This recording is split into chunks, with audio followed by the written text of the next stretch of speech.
What is up? It's Alex, and today on A-Town Reviews, I review the superhero sequel, Venom, Let There Be Carnage, where Eddie Brock and Venom must face off against Carnage, a new symbiote that's taken over the body of a serial killer. The pros. Venom Let There Be Carnage is a sequel to Venom that came out back in 2018, and once again Tom Hardy plays as Eddie Brock, and not surprisingly, he does an incredible job. Tom Hardy is really starting to cement himself as the character, almost to the point where I don't see anyone else being able to play as Eddie Brock and doing a better job than him.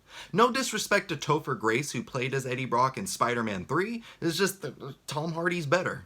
If you need an actor to pretend that an alien life form is living inside them while also looking like a complete mess for an entire movie, Tom Hardy's your guy. I feel like you can throw any crazy scenario at Tom Hardy and he can act it out, because the dude is legit. And I was really surprised by how well Woody Harrelson did as the serial killer Cletus Cassidy. Because when he was first casted in this movie, I was like, I'd rather Jim Carrey do it. Because I didn't think Harrelson could pull off that creepy serial killer vibe that this character requires. But, yep, he did.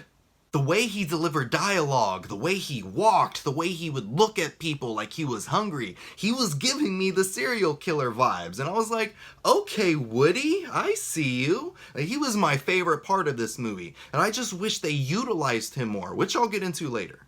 And I still love the relationship between Eddie Brock and Venom, because it's not a romance, but it's a romance. You know, they argue, they fight, but they still have each other's back. They really love each other. And it's both funny and adorable to watch. And it was a big reason why I really liked the first movie, because the chemistry between the two worked perfectly. And for the most part, that carries over into this movie. And oh my god, stay for the post-credit scene. Because when I watched it, I screamed and I started crying because I got so excited for what it was teasing. So make sure you don't miss it.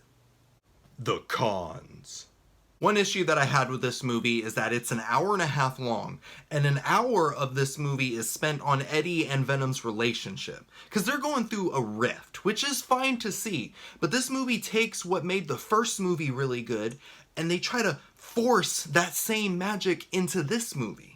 And because of that, it made the rest of the movie feel sloppy, because you get awkward dialogue, the banter between Eddie and Venom isn't funny, it's hard to understand the things that Venom say because he talks more in this movie, but he sounds more monstrous, so all I get is Eddie's. I don't know what he just said. And it takes away from the main reason that I was excited about this movie in the first place, which was Carnage.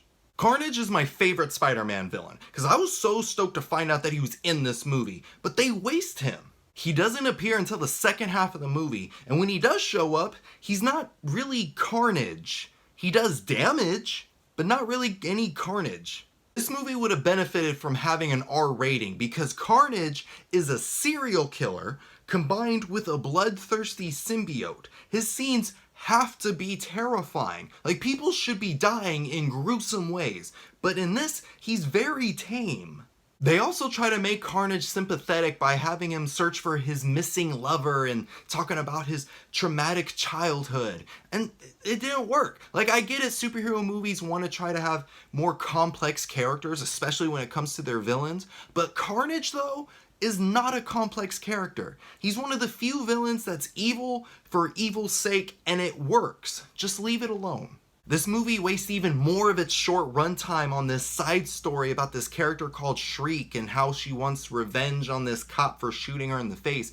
And I'm like, I don't care about you two. I'm just here for Carnage, and he barely has enough screen time. The fact that they get even 5 minutes of screen time offended me. And I was just like, what is this movie doing?